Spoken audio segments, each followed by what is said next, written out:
El 15 de septiembre del 2020 se cumplieron 94 años de la primera fiesta del Casino de Culiacán. Para recordar la importancia que tuvo para la sociedad culiacanense este histórico casino, el doctor Francisco Padilla Beltrán, cronista oficial de Culiacán, nos habla de su historia. Doctor Francisco Padilla Beltrán, cronista oficial de Culiacán, muy buenas tardes. Muy buenas tardes, Luis Antonio. Le agradezco mucho la oportunidad de esta entrevista.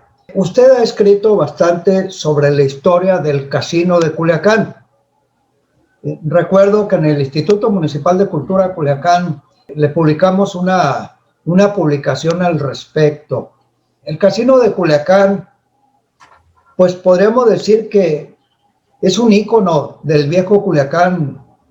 ¿Y nos podría usted hablar platicar algo acerca de la historia de este desaparecido Casino de Culiacán, actualmente Casino de la Cultura? Sí, exactamente, Luis Antonio. Fíjate que a mí me surgió la idea de estudiar el casino porque acordémonos que ahí estaba una oficina donde estaba nuestra amiga Reina Cuellar, que en ese tiempo era la encargada del casino, y ahí pues realizaba algunas tertulias literarias. Te Sí, acordarás tú que en las paredes pues había una gran cantidad de fotografías sobre la vida cotidiana del casino, ¿verdad? sí. Ahí se encontraban todas las reinas, se encontraban las fiestas que hacían ahí, una serie de personajes muy interesantes de la ciudad, Sí, lo que recuerdo muy bien. entonces, pues yo siempre me quedaba pensando cómo vivirían toda esa gente que estaban plasmadas ahí en las fotografías, cómo vivirían ese edificio, ¿no? Que siempre también nos llevaba la atención porque es un edificio que está en Obregón y el Paseo Niños Héroes y también el Callejón Zaragoza. ¿Eh? Entonces siempre me llamaba la atención y ya estando en la escuela de historia, tuvimos un diplomado con un francés que venía de allá de Francia, vaya la redundancia, y empezamos a estudiar un concepto que se llamaba sociabilidades. Sociabilidades en términos de la convivencia que hace la gente en torno a un propósito, sea económico, político, social, etcétera, etcétera, ¿no? Sí. Entonces, al final del curso, pues todo el mundo, el maestro nos encargó hacer un ensayo para poder calificarnos el curso. Y yo me acordé precisamente de esa motivación que tenía de escribir sobre la historia del casino de Culiacán, a partir de todas esas imágenes que tenía yo en la cabeza cuando miraba las fotografías, y aproveché y dije, pues voy a hacer un ensayo precisamente sobre esto, ¿no? Y empecé a investigar sobre todo en el archivo de notarías, porque pues ahí estaba el acta notarial de cuando se hizo el casino, ¿no? Cuando se inauguró, cuando se constituyó, vaya, los socios que lo constituyeron. Ahí está cuáles eran los propósitos del casino del casino de Culiacán. Ahí está un poco la historia también de cómo se constituyó. Y la otra de las fuentes pues fue investigar a través de la historia oral, entrevistar a personajes, algunos ya muy mayores, ¿verdad? Y otros pues habían sido hijos de los actores de ahí del casino, eran sobrinos, era la tercera generación. El casino abarcó 3 generaciones aquí en Culiacán. Y otros pues fueron los periódicos, ¿sí? Periódicos de la época y algunas otras fuentes que tenían que ver con revistas, con todo lo que se publicaba en aquel tiempo sobre la vida del casino, ¿no? Entonces pues yo dije voy a hacer esta historia, ¿no? Y me encontré que, fíjate que la historia del casino tenía que ver, los antecedentes de él estaban por allá de 1926, cuando se juntó una serie de ciudadanos, de gente de aquí de Culiacán, Sobre todo era gente importante que tenía que ver con la cultura, con la economía, empresarios, y se dieron a la tarea de constituir un casino, ¿sí? Pero este casino funcionaba en casas particulares. Sí. Una de ellas estaba ahí frente a la Plazuela Obregón, ahí se reunían, ya desde entonces le llamaban casino, casino de Culiacán, y se reunían para hacer tertulias, ¿no? Y poco a poco fueron trabajando esta idea de constituir un casino, ¿no? Cabe aclarar que este casino pues tiene que ver también con un contexto muy importante, ¿sí? Este contexto pues tiene que ver cómo en los años 20, en los años 30, ya a nivel nacional se había constituido lo que se conoce como la posrevolución. Y hablar de la posrevolución pues implica ya la creación de instituciones, ya hay una estabilidad económica, una estabilidad política, empiezan a surgir empresas importantes. Aquí en Culiacán hay un auge importante, de tal manera que se empieza a conformar una élite económica, y esta élite económica pues empieza a ver la posibilidad de contar con un espacio para el ocio, un espacio para las fiestas, para la cultura, etcétera, etcétera, ¿no? Y poco a poco van dándole sentido a esa idea de constituir este espacio. Este espacio, por ejemplo, también tiene mucho que ver con un edificio que construyó también Constantino Aza, que es el edificio de la CADES. Ya ves que está al dar la vuelta ahí, el edificio de la CADES, que también tiene características parecidas al Casino de la Cultura. Y otra cosa importante también fue que para 1940 ya se constituye, se inaugura la presa San Alona, ¿sí? La presa San Alona en la década de los 40, y esto pues va a detonar el valle agrícola de Culiacán, y van a empezar a llegar una gran cantidad de migrantes, ¿sí? De extranjeros sobre todo, pues es cuando llegan los griegos. Los griegos, bueno, se consolidan en ese tiempo, ¿no? Empiezan a constituirse una élite agrícola muy interesante, de empresarios. En Culiacán se empieza a dar un desarrollo del comercio también muy interesante, porque estos agricultores al mismo tiempo empiezan a constituir bancos, a fundar bancos, empiezan también a entrar a las ramas del comercio. Es decir, tenían una actividad muy diversa, ¿no? De tal manera que Culiacán empieza a convertirse ya a tener un desarrollo muy importante a partir de la agricultura, a partir de las finanzas de los bancos y a partir del comercio que empieza a desarrollarse. No estamos hablando de la década de los 40. Y es precisamente en este marco, en este contexto, que en 1943 se inaugura ese edificio que tienes a tus espaldas. Ajá. Eh, Como te comentaba, el arquitecto es Constantino Haza, que estaba emparentado, por cierto, con Ángela Peralta. Y es pues va a ser uno de los edificios. Imagínate en 1943 tener un edificio en Culiacán por la calle principal. Pues esa fotografía que pones ahí, como podrás ver, la Álvaro Obregón tenía un camellón por el medio, ¿no? Sí, así es. Se aprecia. Vamos a ver, ahí se aprecia sí, perfectamente. Entonces tenemos que, era uno de los edificios más grandes. Allá se aprecia también el Teatro Apolo, mira, se ve. Sí, al fondo se aprecia el Teatro Apolo, inmenso se ve. Entonces tenemos pues, que ver un edificio portentoso, muy digno de esta élite, ¿no? Precisamente lo hicieron para eso, para presumir que habían construido el gran casino de Culiacán, y habría que ponerlo a funcionar, ¿no? Como era un edificio también muy importante, las columnas, las escaleras, que si la gente que lo conoce, pues tiene unas escaleras muy bonitas, es al arte deco, ¿sí? Que estaba muy de moda en aquel tiempo, aquí en Culiacán. Y este casino pues se va a convertir en el núcleo de reunión para esta élite, ¿no? Este casino en la parte baja tenía 4 salones, ¿sí?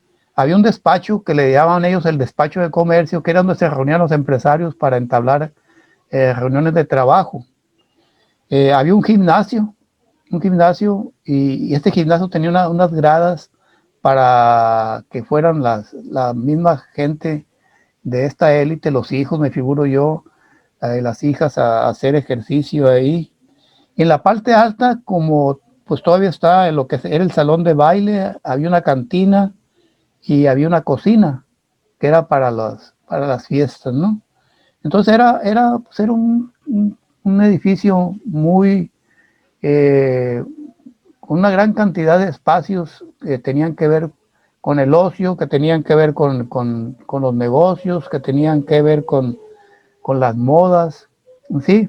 Sí, cómo no. Doctor, pero este era el casino de los ricos, de la élite, pero había otros puntos de reunión en Culiacán en esos años, en los 40, en los 50, ¿no? ¿Nos puede hablar un poco acerca de esos otros Sí, centros de fíjate, reunión?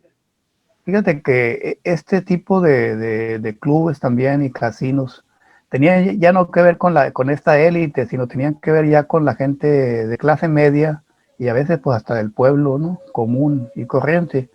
Teníamos, por ejemplo, la Mutualista, que también es viejísima, ¿no? Y creo que amerita una investigación importante también.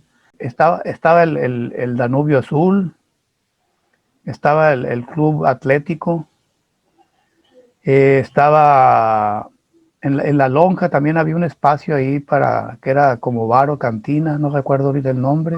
Los jacobinos, creo. Así le decían a la gente que asistía ahí, pero tenía que ver con un bar que había ahí. Había un club alemán también, ¿no? Sí, sí, de hecho había una serie de clubes, nada más que pues este era, el casino de Culiacán, pues era un espacio de la élite, ¿no? No cualquiera entraba ahí.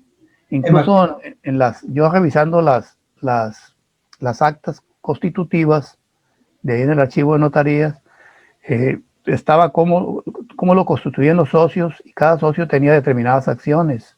Ajá. Había socios que tenían pues la gran cantidad, la mayoría de acciones, estos eran los que formaban el consejo directivo y para abajo pues estaban todos los socios que tenían menos acciones y que tenían también acceso al casino.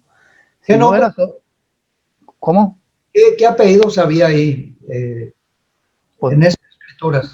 pues estaban los Cloutier, estaban los Demerutis, estaban los apellidos griegos, estaban los Murillo, los Alvear, los Esquer, los Evangelato, los Fitch, los Gastelos, los Hash, los Peiro, los Peraza, los Rincón, Sarabia, como podrás ver, los Chaprales, que eran empresarios agrícolas y banqueros, ¿no?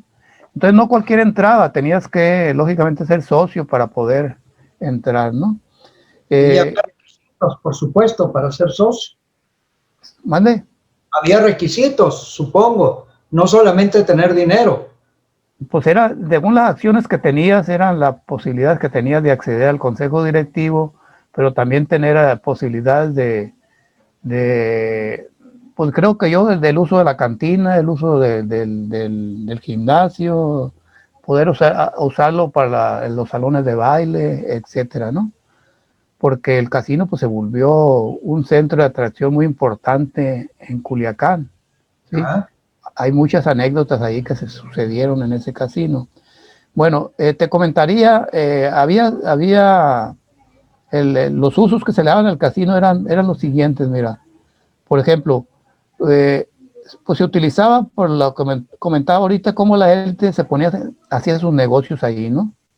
Ahí se constituyeron muchas empresas de Culiacán, ahí hicieron muchas negociaciones que tenían que ver con las sociedades anónimas, cómo se fusionaban las sociedades anónimas, cómo se fusionaban los capitales.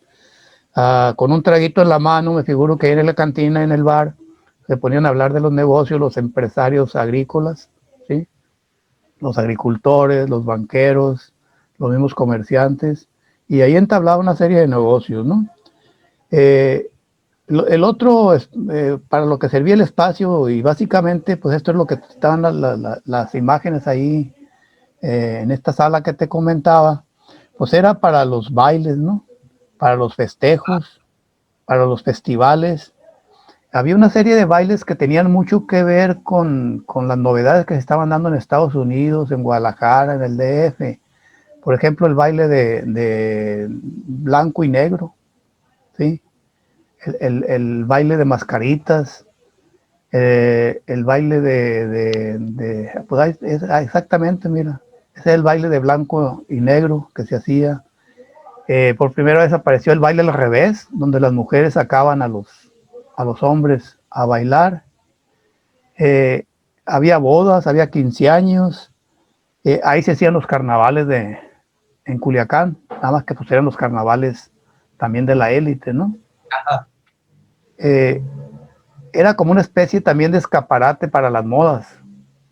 Nos comentaba Rosa María Peraza que pues ella le tocó ya como tercera generación asistir al casino, que ellos esperaban con ansia que se llegara a los carnavales, que se llegara el baile de Año Nuevo, que era muy importante, las posadas de Navidad, porque dicen que ellas iban hasta Guadalajara a traer telas o a comprar vestidos para presumirlos ahí en el casino.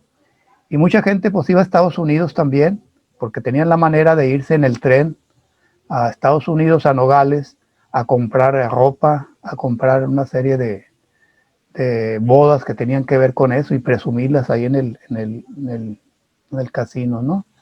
En ese espacio también se da por primeramente el uso de la orquesta, ¿sí? Ahí se tocaba el Cachanaya, la Orquesta Estrella, y la música que tocaban, a diferencia de la banda de viento, pues era el swing, ¿sí? El folk rock, y una serie de ritmos que tenían que ver con la música norteamericana, que tocaba las grandes orquestas. Eh, y, y a diferencia pues de que en la plazuela, por ejemplo, los carnavales tocaban la banda de aliento, en otros clubes tocaba la banda de aliento, pues ellos tocaban con las grandes orquestas, ¿no? Eh, y esto pues los llevaba también a ellos a presumir que eran grandes bailadores, ¿no? Ajá. Que tenían una de las mejores músicas, presumir este tipo de música. También el espacio tenía también para la promoción social. Ahí me comentaba Rosa María Peraza y el Murillo, que también lo entrevisté, que es amigo tuyo, Murillo. Me comentaban que ahí se hicieron muchos matrimonios. Ajá. Mucha gente ahí se conoció, mucha gente ahí entablaron relaciones, familias adineradas que congeniaron y crearon capitales diferentes, ¿no? Muchos de los extranjeros, como los griegos, los japoneses, ahí mismo se casaron con mexicanas, con mujeres de aquí de Culiacán y formaron sus propias familias, ¿no? Entonces, ese era un espacio también que promovía mucho lo social. Las mismas señoras, esposas de los dueños del casino, los socios del casino, se dedicaban también a la filantropía. Hacían muchos bailes con la idea de recabar fondos para la casa de los niños huérfanos, para el hospital civil, para el hospital del Carmen, y para una serie de instituciones, ¿no?, importantes que ocupaban de recursos. Estas chicas que vemos acá no son de ningún cabaret, ¿eh? Son, son hijas de los socios que están bailando el can-can precisamente para alguna actividad benéfica, ¿no? Sí. Podemos observar, pues, muy bonitas piernas, bonitas mujeres, eran preciosas y siguen Sí, siendo. son las culichis. Sí, claro, claro. Y también lo que se presumía mucho por esta élite era precisamente el nivel cultural.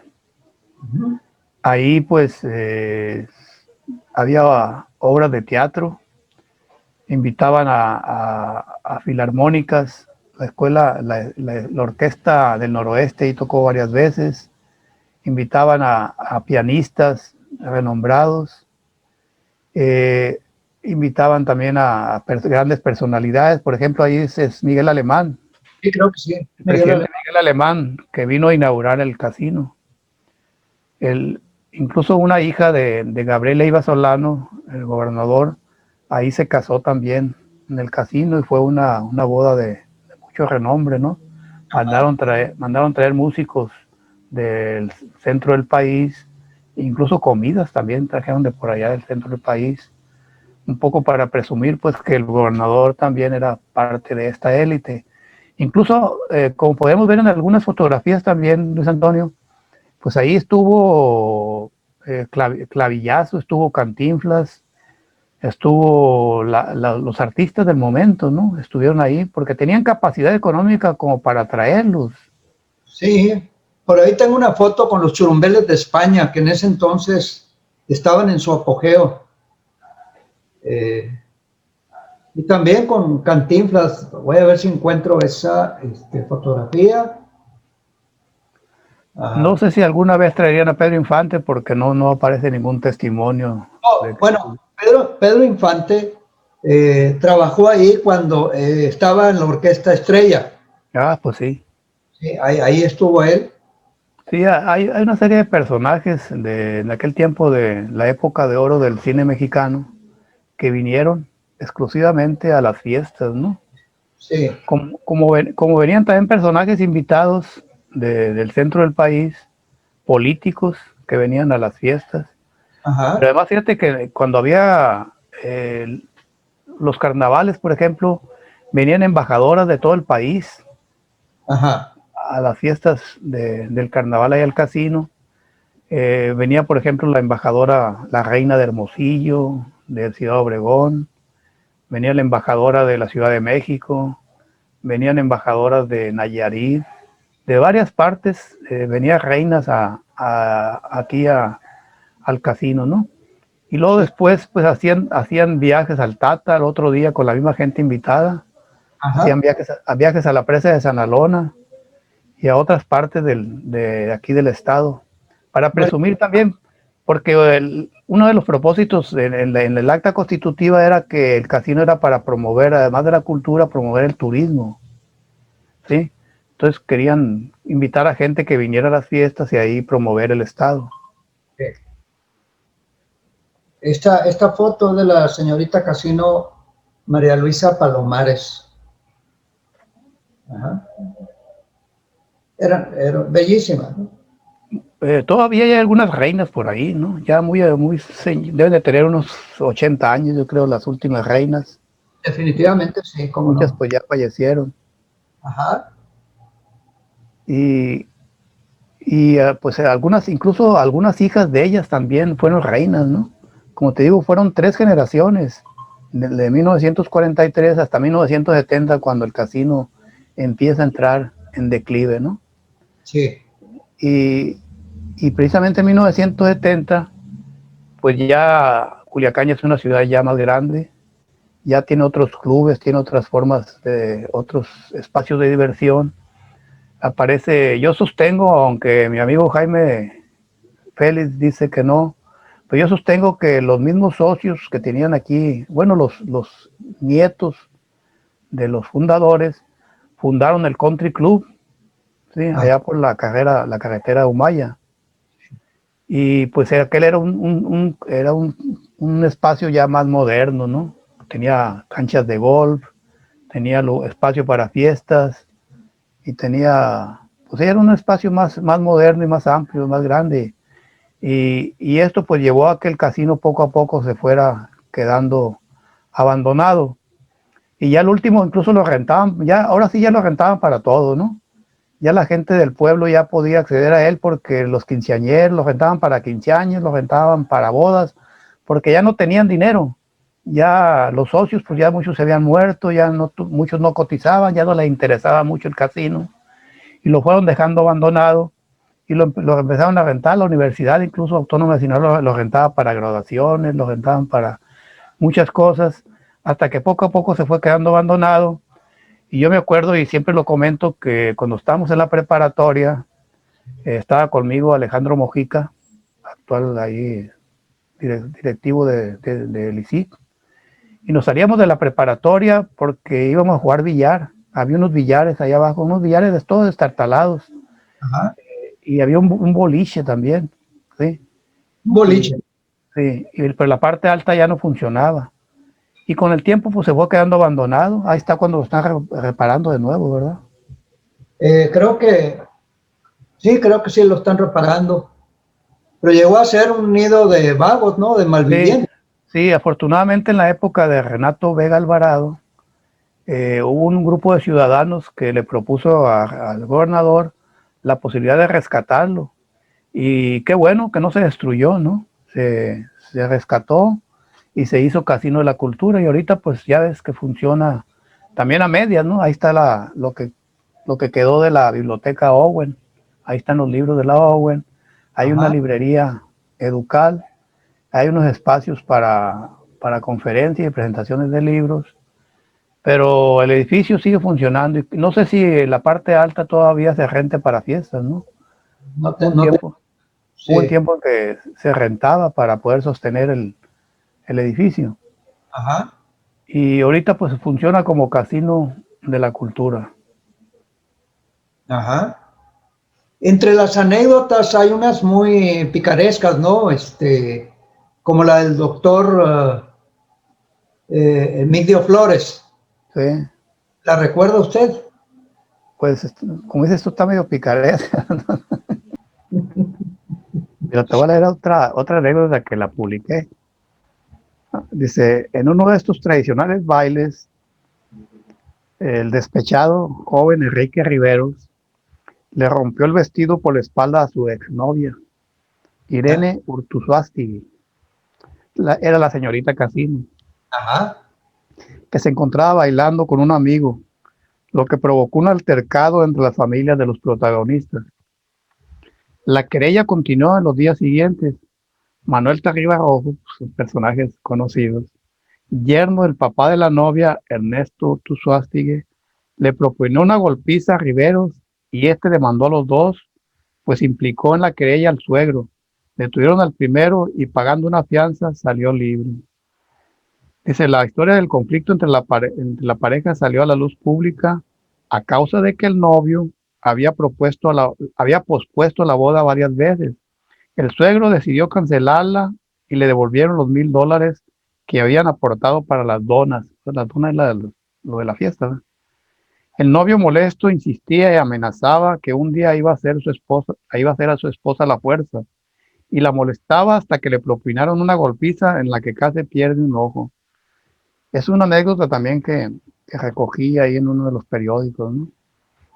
Y anécdotas como esas hay muchas. Ojalá, yo me quedé con ganas todavía de darle continuidad a esta investigación, porque todavía hay gente que pudiéramos entrevistar, ¿verdad?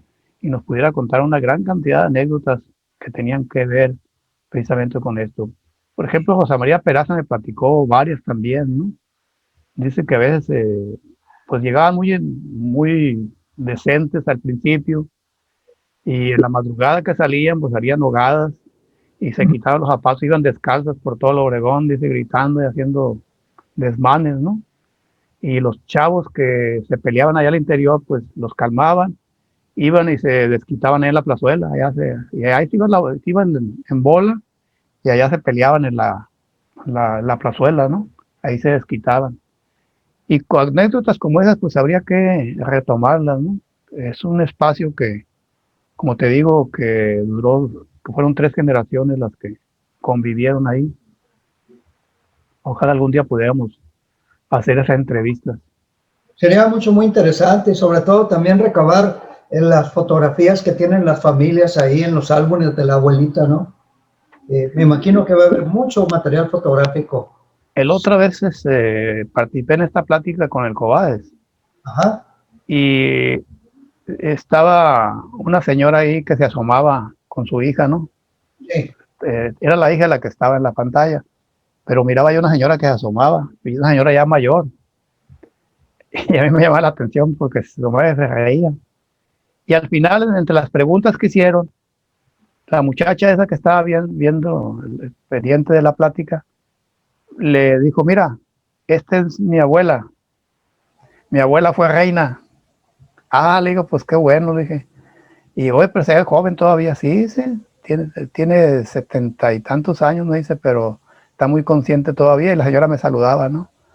Y le digo, pues ella pudiera ser una de las entrevistadas, ¿no? Porque me estaba comentando ella, sí, ahorita que lo estaba oyendo, estaba pregúnteme y señalando cosas que ella había vivido también. Mientras usted estaba platicando, ella me estaba platicando también por un lado, sí, todas las anécdotas que vivió. Entonces creo que hay mucho todavía que contar sobre este espacio del casino de Culiacán.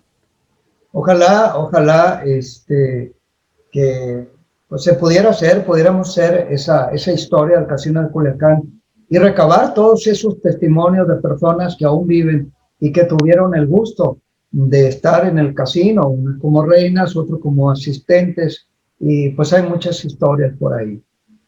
Sí. Bien, doctor, ¿algo que usted quiera agregar? No, agradecerte la entrevista que tenemos. Y pues la idea de hacer estas entrevistas es un poco andar buscando las raíces, ¿no? Nuestra seña de identidad, y el casino pues es una seña de identidad de la sociedad culichi. Creo que es un edificio que jugó un papel muy importante en la historia de la ciudad, como jugaron también un papel importante todos los que convivieron ahí, los que vivieron, los que disfrutaron, los que se hermanaron y se familiarizaron, ¿no? Ahí en esos espacios. Creo que los recuerdos ahí están presentes. ¿Cuánto tiempo duró el casino? Pues de 1943 hasta los años 70, 78, 79. Y en tiempos del gobernador, se me escapa ahorita, Renato Vega fue cuando se restauró sí, y a sí, pues partir gracias a él.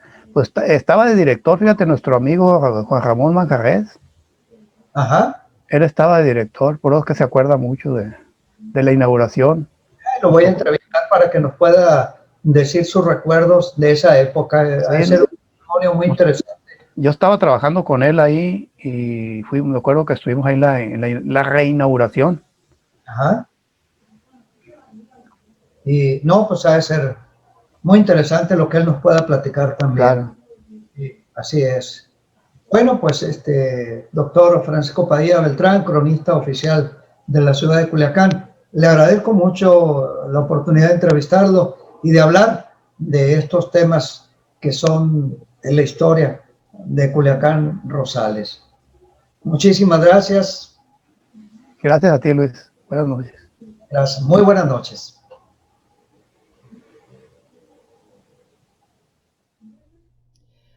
Hasta aquí, amigos, finaliza la entrevista con el doctor Francisco Padilla Beltrán, cronista oficial de Culiacán. Soy Luis Antonio García Sepúlveda y les agradezco muchísimo el favor de su atención y les recuerdo, amigas y amigos, por favor cuídense mucho, usen cubrebocas, lávense constantemente las manos y sobre todo guarden una sana distancia. La salud es lo primero. Nos veremos la próxima semana a través de las redes de internet y de la página, especialmente de la página de Facebook del Instituto Municipal de Cultura Culiacán. Adiós.